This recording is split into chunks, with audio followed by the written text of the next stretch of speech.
Tata IPL ಎಲ್ಲ ಕಡೆ start ಆಗಿದೆ ಅಂತಲೇ ಹೇಳ್ಬೋದು. CSK ಟೀಮ್ ಹೇಗಿದೆ 2026ಕ್ಕೆ ಅಂತ ನೋಡ್ಕೊಂಬರೋಣ ಬನ್ನಿ.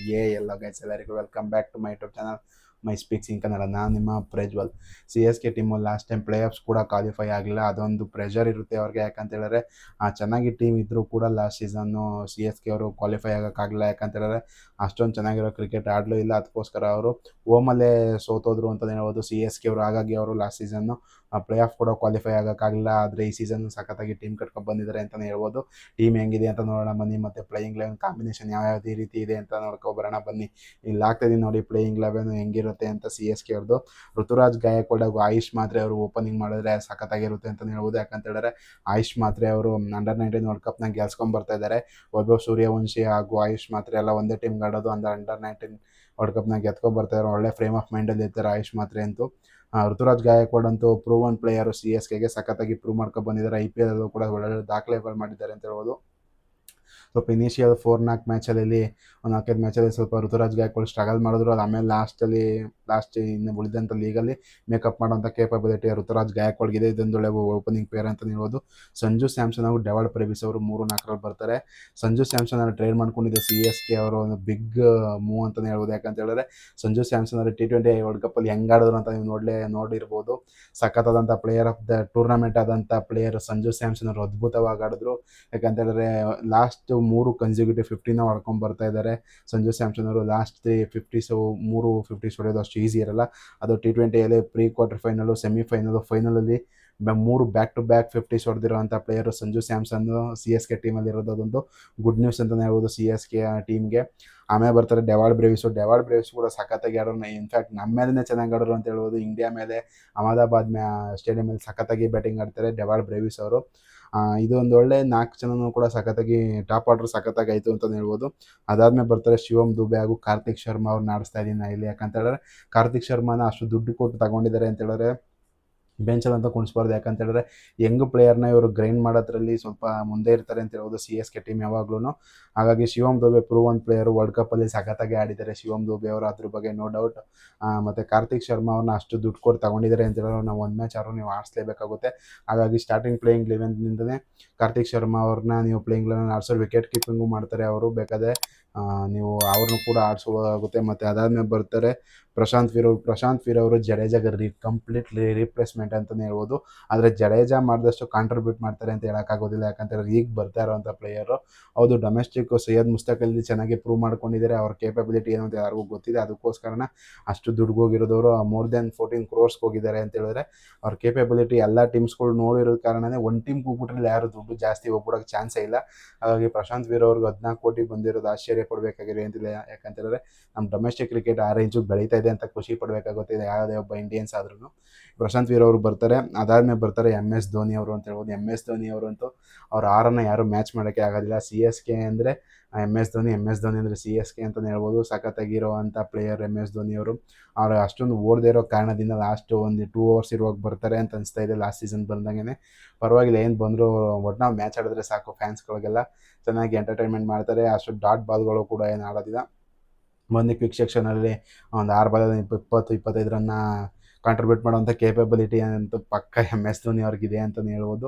ನೋಡೋಣ ಏನು ಮಾಡ್ತಾರೆ ಅಂತ. ಅದಾದಮೇಲೆ ಬರ್ತಾರೆ ಇಲ್ಲಿ ಮ್ಯಾಟೇಂದ್ರಿ ಅವರು ಅಂತ ಹೇಳ್ಬೋದು. ಮ್ಯಾಟೇಂದ್ರಿ ಅವ್ರನ್ನ ನೀವು ಆಡಿಸ್ಲೇಬೇಕಾಗುತ್ತೆ. ಯಾಕಂತೇಳಿದ್ರೆ ಸಖತ್ತಾದಂಥ ಬೌಲರು ಮ್ಯಾಟೇಂದ್ರಿ ಅವರು. ಚೆನ್ನಾಗಿ ಬೌಲಿಂಗ್ ಮಾಡ್ತಾರೆ ಮ್ಯಾಟೇಂದ್ರಿ ಅವರು. ಇಂಡಿಯಾ ಪಿಚಸಲ್ಲಿ ಮಾಡಿ ರೂಢಿ ಇದೆ ಅಂತ ಹೇಳ್ಬೋದು ಮ್ಯಾಟೇಂದ್ರಿ ಅವ್ರಿಗೆ. ಅದಾದಮೇಲೆ ಬರ್ತಾರೆ ನೂರ್ ಅಹಮದ್ ಅವರು ಮಿಸ್ಟ್ರಿ ಸ್ಪಿನ್ನರ್ ಅಂತ ಹೇಳ್ಬೋದು. ಯಾಕಂತೇಳಿದ್ರೆ ಇಲ್ಲಿ ಚೆನ್ನೈಯಲ್ಲಿ ಸ್ವಲ್ಪ ಸ್ಪಿನ್ನಿಂಗ್ ಅಸಿಸ್ಟ್ ಇರುತ್ತೆ ಅಂತ ಅವಾಗ ಹೇಳ್ತಾಯಿದ್ರು. ಆದರೆ ಈಗ ಹಂಗಿಲ್ಲ ಅಂತಲೇ ಹೇಳ್ಬೋದು. ಯಾಕಂತೇಳಿದ್ರೆ ಒಳ್ಳೆ ಬ್ಯಾಟಿಂಗ್ ಪಿಚ್ನ ಮಾಡಿದ್ದಾರೆ ಇಲ್ಲಿ M ಚಿದಂಬರಂ ಸ್ಟೇಡಿಯಮಲ್ಲಿ ಅಂತ ಹೇಳ್ಬೋದು. ಯಾಕಂತೇಳಿದ್ರೆ ಅವಾಗೆಲ್ಲ ಸ್ಪಿನ್ನಿಂಗ್ ಆಡಿ ಅವರೇ ತಗೊಳಾಕೊಂಡ್ಬಿಡ್ತಾಯಿದ್ರು. ಹಾಗಾಗಿ ಇಲ್ಲಿ ಬ್ಯಾಟಿಂಗ್ ಪಿಚ್ ಆಗಿದೆ ಅಂತಲೇ ಹೇಳ್ಬೋದು. ಈ T20 ವರ್ಲ್ಡ್ ಕಪ್ಪಲ್ಲಿ ಆಡಿಸ್ದಾಗೂ ಕೂಡ ಸ್ವಲ್ಪ ಹೈ ಸ್ಕೋರೇ ಆಯಿತು. ಹಾಗಾಗಿ ಇಲ್ಲಿ ಅಷ್ಟೊಂದು ಎಲ್ಪ್ಫುಲ್ ಇರಲ್ಲ. ಆದರೆ ಇವರು ಮಿಸ್ಟ್ರಿ ಸ್ಪಿನ್ನರ್ ಆಗಿರೋದ್ರಿಂದ ನೂರ್ ಅಹಮದ್ ಅವರು ಸಖತ್ತಾಗಿ ಇರುತ್ತೆ ಅಂತ ಹೇಳ್ಬೋದು. ನೂರ್ ಅಹಮದ್ ಹಾಗೂ ಪ್ರಶಾಂತ್ ವೀರ್ ಅವರು ಇಲ್ಲಿ ಸ್ಪಿನ್ನರ್ಸ್ಗಳಾಗಿರ್ತಾರೆ. ಸ್ಪಿನ್ನರ್ಸ್ಗಳು ಇಬ್ಬರು ಲೆಫ್ಟ್ ಆರ್ಮ್ ಸ್ಪಿನ್ನರ್ಸ್ಗಳೇ ಸಖತ್ತಾಗಿ ಬೌಲಿಂಗ್ ಮಾಡ್ತಾರೆ ಅಂತ ಅನಿಸ್ತಾ ಇದೆ. ಅದಾದಮೇಲೆ ಬರ್ತಾರೆ ಖಲೀಲ್ ಅಹಮದ್ ಅಂತ ಹೇಳ್ಬೋದು. Khaleel Ahmed left arm pacer ಅವರು ಸಖತ್ತಾಗಿ ಬೌಲಿಂಗ್ ಮಾಡ್ತಾರೆ ಅಂತ ಅನಿಸ್ತಾ ಇದೆ. ಯಾಕಂತೇಳಿದ್ರೆ ಚೆನ್ನಾಗಿ ಬೌಲಿಂಗ್ ಮಾಡೋಂಥ ಕೇಪಬಿಲಿಟಿ ಇರೋವಂಥದ್ದು ಖಲೀಲ್ ಅಹಮದ್ ಅವ್ರಿಗೆ ಅಂತಲೇ ಹೇಳ್ಬೋದು. ಸಖತ್ತಾಗಿ ಬೌಲಿಂಗ್ ಮಾಡ್ತಾರೆ. ಲಾಸ್ಟ್ ಸೀಸನ್ ಚೆನ್ನಾಗಿ CSK ಅವ್ರಿಗೆ ಚೆನ್ನಾಗಿ ಬೌಲಿಂಗ್ ಮಾಡೋದ್ರಲ್ಲಿ ಖಲೀಲ್ ಅಹ್ಮದ್ ಕೂಡ ಒಬ್ಬರು ಅಂತಲೇ ಹೇಳ್ಬೋದು. ಯಾಕಂದರೆ ಚೆನ್ನಾಗಿ ಬೌಲಿಂಗ್ ಮಾಡ್ತಾರೆ ಖಲೀಲ್ ಅಹ್ಮದ್ ಅವರು. ಮತ್ತು ಅದಾದಮೇಲೆ ನೀವು ಯಾರನ್ನು ಬೇಕಾದ್ರೂ ಇಂಪ್ಯಾಕ್ಟ್ ಪ್ಲೇಯರ್ ಆಗಿ ಕರ್ಕೋಬೋದು. ನೇತನ್ ಎಲಿಸ್ನ ಕರ್ಕೋಬೋದು, ಮುಖೇಶ್ ಚೌಧರಿನ ಕರ್ಕೋಬೋದು, ಅನ್ಶುಲ್ ಕಂಬೋಜ್ನ ಕರ್ಕೋಬೋದು, ಊರ್ವಿಲ್ ಪಟೇಲರ್ನೂ ಕರ್ಕೋಬೋದು, ಮತ್ತು ರಾಹುಲ್ ಚಹಾರ್ನ ಕೂಡ ಬೇಕಾದ್ರೆ ನೀವು ಕರ್ಕೋಬೋದು ಅಂತ ಹೇಳ್ಬೋದು. ಯಾಕಂದರೆ ರಾಹುಲ್ ಚಹಾರು ಅನ್ಸೋಲ್ಡ್ ಆಗಿದ್ದಂಥ ಪ್ಲೇಯರು ಇಲ್ಲಿ ಬೇಕಾಗಿ ಅಂತ ಹೇಳ್ಬಿಟ್ಟು CSK ಅವರು ಲಾಸ್ಟಲ್ಲಿ ತೊಗೊಂಡ್ರು. ಒಳ್ಳೆ ಸ್ಪಿನ್ನರು ಅಂತಲೇ ಹೇಳ್ಬೋದು. ಲೆಗ್ ಬ್ರೇಕ್ ಆಗ್ತಾರೆ ರಾಹುಲ್ ಚಹಾರ್ ಅವರು, ಚೆನ್ನಾಗಿ ಬೌಲಿಂಗ್ ಮಾಡ್ತಾರೆ ಅಂತ ಹೇಳ್ಬೋದು. ಹಾಗಾಗಿ ನೀವು ರಾಹುಲ್ ಚಹಾರ್ನ ಬೇಕಾದ್ರೆ ಯಾರು ಬೇಕಾದ್ರೂ ನೀವು ಆಡಿಸ್ಬೋದು. ಬೇಕಾದ್ರೆ ನೀವು ಶಿವಮ್ ದುಬೆ ಅವ್ರನ್ನ ಕುಣಿಸಲ್ಲ ಅಂತ ಹೇಳಿದ್ರೆ ನೀವು ಆಯುಷ್ ಮಾತೆ ಅವ್ರನ್ನ ಕುಣಿಸ್ಬಿಟ್ಟು ಬೇಕಾದ್ರೆ ನೀವು ಯಾರು ಬೇಕಾದ್ರೆ ನೀವು ತಗೊಳ್ಬೋದಾಗುತ್ತೆ ಇಂಪ್ಯಾಕ್ಟ್ ಪ್ಲೇಯರ್ ಆಗಿ. ಹಾಗಾಗಿ CSK ಟೀಮ್ ಈ ಸತಿ ಚೆನ್ನಾಗಿದೆ ಅಂತಲೇ ಹೇಳ್ಬೋದು. ಯಾಕಂತ ಹೇಳಿದ್ರೆ ಚೆನ್ನಾಗಿ ಟೀಮ್ ಕಟ್ಟಿದ್ದಾರೆ. ನೋಡೋಣ ಈ ಸತಿ ಪ್ಲೇ ಆಫ್ಸ್ಗೆ ಕ್ವಾಲಿಫೈ ಆಗ್ತಾರೆ ಇಲ್ವ ಅಂತ ಹೇಳ್ಬೋದು. ಯಾಕಂತ ಹೇಳಿದ್ರೆ MS ಧೋನಿ ಅವ್ರದ್ದು ಲಾಸ್ಟ್ ಸೀಸನ್ ಅಂತೆಲ್ಲ ಹೇಳ್ತಿದ್ದಾರೆ. ಅವರೆಲ್ಲ ಮ್ಯಾಚು ಆಡಬೇಕಾಗುತ್ತೆ. ಯಾಕಂತ ಹೇಳಿದ್ರೆ ಅವ್ರು ಇನ್ನು ಇದೊಂದು ಸೀಸನ್ ಲಾಸ್ಟು ಅಂತ ಅನಿಸ್ತಾ ಇದೆ ಎಲ್ಲರಿಗೂ ಕೂಡ. ಹಾಗಾಗಿ ಅವ್ರು ಎಲ್ಲ ಮ್ಯಾಚು ಆಡಿದ್ರೆ ಸಖತ್ತಾಗಿರುತ್ತೆ ಅಂತ ಹೇಳ್ಬೋದು MS ಧೋನಿ ಅವರು. ಹಾಗಾಗಿ ಟೀಮ್ ಅಂತೂ ಚೆನ್ನಾಗಿ ಕಾಣ್ತಿದೆ ಅಂತ ಹೇಳ್ಬೋದು. ಆದರೆ ಇಲ್ಲಿ ಸ್ವಲ್ಪ ಫಾಸ್ಟ್ ಬೌಲಿಂಗ್ ಎಫೆಕ್ಟ್ ಆಗುತ್ತೆ ಅಂತ ಅನಿಸ್ತಾ ಇದೆ. ಹೆನ್ರಿ ಹಾಗೂ ಖಲೀಲ್ ಅಹ್ಮದ್ ಮೇಲೆ ಮತ್ತು ಮುಖೇಶ್ ಚೌಧರಿ ಮೇಲೆ ನಿಂತಿದೆ ಅಂತ ಹೇಳ್ಬೋದು. ಯಾಕಂತ ಹೇಳಿದ್ರೆ ಫಾಸ್ಟ್ ಬೌಲಿಂಗ್ ಇನ್ಯಾರು ಶಿವಮ್ ದುಬೆ ಅವರು ಹೇಳೋಕ್ಕಾಗೋದಿಲ್ಲ. ಇಂಡಿಯಾ ಮ್ಯಾಚ್ ಆಡಿದಾಗಲೇ ಜಾಸ್ತಿ ರನ್ಸ್ನ ಲೀಕ್ ಮಾಡ್ತಾಯಿದ್ರು. ಹಾಗಾಗಿ ಇಲ್ಲಿ 4 ಜನ ಫಾರಿನರ್ ಸ್ಲಾಟ್ ಯಾರಪ್ಪ ಅಂತ ಹೇಳಿದ್ರೆ ಡೆವಾರ್ಡ್ ಬ್ರೇವಿಸು ಮತ್ತು ಮ್ಯಾಟ್ ಹೆನ್ರಿ ಆಗಿ ನೂರ್ ಅಹ್ಮದ್ ಮತ್ತು ಇನ್ನೊಬ್ರು ಯಾರೋ ನೇತನ್ ಎಲಿಸ್ ಅವರು ಅಂತ ಹೇಳ್ಬೋದು. ಸಖತ್ತಾಗಿ ಬೌಲಿಂಗ್ ಮಾಡ್ತಾರೆ ನೇತನ್ ಎಲಿಸ್ ಅವರು. Last season pick of the bowler ಆಗಿದ್ದರು CSK ಟೀಮ್ಗೆ. ಹಾಗಾಗಿ ನೇತನ್ ಎಲಿಸ್ ನೀವು ಆಡಿಸ್ಲೇಬೇಕು. ಹಾಗಾಗಿ ಇಲ್ಲಿ ಪ್ರಶಾಂತ್ ವೀರ್ ಹಾಗೂ ಕಾರ್ತಿಕ್ ಶರ್ಮಾ ಮೇಲೆ ನೀವು ಕಣ್ಣಿಡಲೇಬೇಕು ಅಂತ ಹೇಳ್ಬೋದು. ಯಾಕಂದರೆ ಒಳ್ಳೆ ಸೂಪರ್ ಯಂಗ್ ಟ್ಯಾಲೆಂಟ್ ಅಂತಲೇ ಹೇಳ್ಬೋದು ಪ್ರಶಾಂತ್ ವೀರ್ ಹಾಗೂ ಕಾರ್ತಿಕ್ ಶರ್ಮಾ ಅವರು. ಈ ರೇಟ್ಗೆ ಹೋಗಿದ್ದಾರೆ ಅಂತ ಹೇಳಿದ್ರೆ ಅವ್ರ ಮೇಲೆ ಪ್ರೆಷರ್ ಕೂಡ ಇರುತ್ತೆ, ಅಂಡರ್ ಪ್ರೆಷರ್ ಕೂಡ ಇರ್ತಾರೆ ಇಬ್ಬರು ಪ್ಲೇಯರ್ಗಳು. ಈಗ ಬರ್ತಾ ಇರುವಂಥ ಪ್ಲೇಯರ್ಗಳು IPLಗೆ. ಹಾಗಾಗಿ ನೋಡಬೇಕು ಹೆಂಗೆ ಕಾಂಟ್ರಿಬ್ಯೂಟ್ ಮಾಡ್ತಾರೆ ಟೀಮ್ಗೋಸ್ಕರ ಅಂತ. ಇಲ್ಲಿ ಪ್ರಶಾಂತ್ ವೀರ್ ಮೇಲೆ ಸಖತ್ ಪ್ರೆಷರ್ ಇರುತ್ತೆ. ಯಾಕಂತ ಹೇಳಿದ್ರೆ ಅವ್ರು ಶೂಸ್ ಫಿಲ್ ಮಾಡ್ತಾ ಇರೋದು ರವೀಂದ್ರ ಜಡೇಜಾ ಅಂತ ದಿಗ್ಗಜ ಆಲ್ರೌಂಡರ್ನ. ಎಷ್ಟು ಬಾರಿ ಕಪ್ನ ಗೆಲ್ಸ್ಕೊಟ್ಟಿರುವಂಥ ಪ್ಲೇಯರು ರವೀಂದ್ರ ಜಡೇಜಾ ಅವರು. ಆಲ್ಮೋಸ್ಟು ನಿಮ್ಗೆ ಎಲ್ಲರ ಮೇಲೆ ಗೊತ್ತೇ ಇದೆ. ನಿಮಗೆ ಆಲ್ಮೋಸ್ಟು ಅಹಮದಾಬಾದಲ್ಲಿ ಏನು ಮಾಡಿದ್ರು ರವೀಂದ್ರ ಜಡೇಜಾ ಅವರು 2 ಬಾಲ್ಗೆ 10 ರನ್ ಬೇಕಾಗಿತ್ತು. ಒಂದು 4 ಹೊಡಿತಾರೆ, ಒಂದು 6 ಹೊಡಿತಾರೆ, ಅಲ್ಲೇ ಮ್ಯಾಚ್ನ ಖತಮ್ ಮಾಡಿ ಅಲ್ಲಿ 5ನೇ ಬಾರಿ ಕಪ್ಪೇನೋ ಗೆಲ್ತಾರೆ CSK ಅವರು. ಅಲ್ಲೇ ಕಪ್ ಗೆದ್ದಿದ್ದು ಲಾಸ್ಟು ಅಂತ ಹೇಳ್ಬೋದು.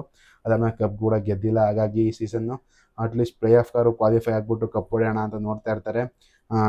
ಟೀಮ್ ಅಂತೂ ಚೆನ್ನಾಗಿದೆ. ಅದು ಸ್ವಲ್ಪ ಫಾಸ್ಟ್ ಬೌಲಿಂಗ್ ಸ್ವಲ್ಪ ಎಫೆಕ್ಟ್ ಆಗುತ್ತೆ ಅಂತಲೇ ಹೇಳ್ಬೋದು. ಯಾಕಂತ ಹೇಳಿದ್ರೆ ಹೆನ್ರಿ ಸ್ವಲ್ಪ ಎಕನಾಮಿಕಲ್ ಆಗಿ ಬೌಲಿಂಗ್ ಮಾಡ್ಬೋದು.